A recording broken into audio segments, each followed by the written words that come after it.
పవన్ కళ్యాణ్ గురించి చెప్పాలన్న, పవన్ కళ్యాణ్ ఆయన ఒక ఇన్స్పిరేషన్ స్టోరీ అన్న. ఆయన ఇప్పుడు రీసెంట్గా నిన్న కర్ణాటక పోయారు. కర్ణాటక వెళ్ళి అక్కడ సిద్ధరామయ్య గారితో కానీ అవి చేసినవి అవి యాక్చువల్గా చెప్పాలంటే వైసీపీ గవర్నమెంట్ గురించి కొద్దిగా చెప్తాను. ఆ వైసీపీ గవర్నమెంట్లో ఎక్కువ మాకు శ్రీకాకుళం సైడ్ నుంచి, ఒడిశా నుంచి, ఆ బోర్డర్ నుంచి గంజా ఎక్కువ వస్తుంది, ఎర్రచందనం స్మగ్లింగ్ ఎక్కువ జరుగుతుంది అనేది నేను చాలాసార్లు విన్నాము. అది పేపర్లో కానీ వీడియోస్ కానీ చాలా విన్నాము.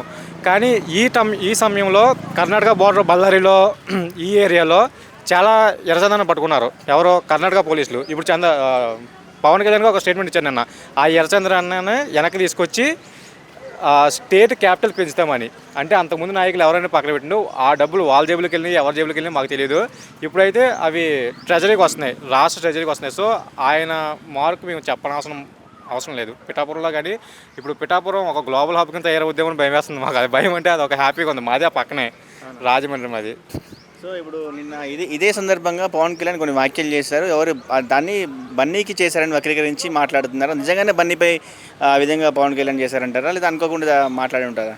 పవన్ కళ్యాణ్ గారు ఎప్పుడూ కూడా ఎవరిని వ్యక్తిగతంగా చేయలేదు కూడా నాకు తెలిసినంత వరకుని. అది పరిపాలన పరంగా ఆయన దృష్టి ఎలా ఉంటుందంటే, ఒక స్టెప్ తీసుకున్నా, ఒక వాక్య చేసినా దానివల్ల రాష్ట్రానికి ఉపయోగపడాలి. ఇప్పుడు మొన్నటిదాకా పవన్ కళ్యాణ్ ఒక నార్మల్ పర్సన్, కానీ ఇప్పుడైనా ఒక రిప్రజెంటేటివ్.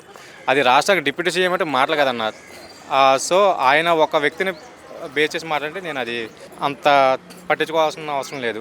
కానీ సోషల్ మీడియా రచ్చ జరుగుతుంది అనే ఉంటారు.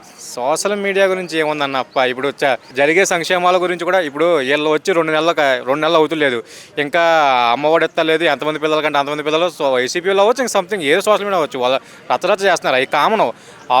ప్రతిపక్షం వాళ్ళు లేని హోదాలో వాళ్ళు ఇంకా అలా చేయడంలో ఇంకా మనం పడుచుకోవాల్సిన లేదన్న. ఎందుకంటే వాళ్ళ పరిపాలనలో ఏనాడు కూడా ప్రెస్ మీట్ పెట్టి ఏ మంత్రి కూడా ఒక ప్రజా సమస్య మీద ఎవరో ఒక ప్రెస్ మీట్ పెట్టలేదు. కానీ వీళ్ళు వచ్చిన కొద్ది రోజుల్లోనే ఈ వైట్ పేపర్లు ఇవ్వడం పెట్టి, పోలవరం మీద పెట్టి, ద్రవ్యోల్బణం ఈ అన్నిటి మీద ఇవ్వడం టు బి ఒక ఆశాజనకంగా ఉంది రాష్ట్రం మీద. అయితేనే 2 నెలలైనా కొంతమంది ఏమంటున్నారు, పథకాలు ప్రవేశపెట్టలేకపోతున్నారు. ఫ్రీ బస్ అయితే ఏంటి, 15,000 అయితే ఏంటి మహిళలకి. సో ఆ విధంగా మీరేమంటారు?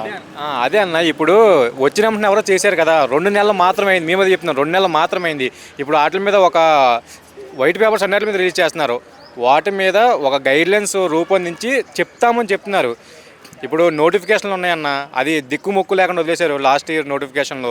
ఇప్పుడు వచ్చిన 3 నెలల్లో కంప్లీట్ చేస్తామని చెప్పి స్టేట్మెంట్లు ఇచ్చారు కదా మంత్రులు. చూడాలి మేము కూడా ఎంతవరకు చేస్తారని. అంటే మేమైతే చేస్తారనుకుంటున్నాం. వచ్చిన షార్ట్ పీరియడ్లు ఎవరో చేయలేరన్న, ఏ నాయకుడు చేయలేరు. సో వీళ్ళు చేస్తున్నారు కాబట్టి చూస్తున్నాం. ఇప్పుడు చంద్రబాబు ఇచ్చిన హామీలు నెరవేర్చకపోతే పవన్ కళ్యాణ్ చంద్రబాబుని ప్రశ్నిస్తారా అంటే, ఇప్పుడు ప్రతిపక్షం కాదు కాబట్టి వాళ్ళు అమలు పరచడానికి ఎక్కువ అవకాశాలు ఉన్నాయన్న. ఒకవేళ అమలు పరచకపోతేనా పరిచయం చేస్తారన్న. ఎందుకంటే పవన్ కళ్యాణ్ గారు ఇచ్చిన మాటలు ఎప్పుడు తప్పలేదు. ఆయన బేసిక్గా ఆయన సొంత డబ్బులు ఖర్చు పెట్టేవాళ్ళు. అలాంటిది ఒక ఎన్డీఏ కూటమిలో వాళ్ళు ఇచ్చిన ప్రచారాలు తప్పుతారంటే, సో అది మేము అంతలా నమ్ము. ఖచ్చితంగా జరుగుతాయి, కాకపోతే కొద్దిగా వెయిట్ చేయాలి. ఎందుకంటే రాష్ట్ర రెవెన్యూ చాలా తక్కువ ఉంది. ఫస్ట్ నాకు తెలిసి వీళ్ళు క్యాపిటల్ బిల్డ్ చేసే పనిలో ఉన్నారు.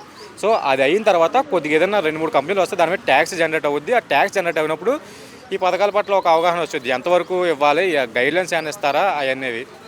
మరి పోలవరం 5 ఏళ్ళలో కంప్లీట్ అవ్వచ్చా? అది కమిటీ చేస్తామని చెప్పారంటే దాని మీద ఒక వైట్ పేపర్ ఇచ్చారు. మేబీ డయాఫ్రమ్ వాళ్ళు మళ్ళీ బుల్ చేస్తారంటున్నారు. దాని మీద మళ్ళీ ఒక 5,000 కోట్లు ఎక్స్ట్రా అవుద్ది అంటున్నారు. అది ఎంతవరకు జరుగుద్దో చూడాలి. అది సెంట్రల్ కూడా చెప్పింది. అంటే మొత్తం వాళ్ళే పెట్టుకుంటామన్నారు కాబట్టి జరుగుద్దని మేము ఆశిస్తున్నాము.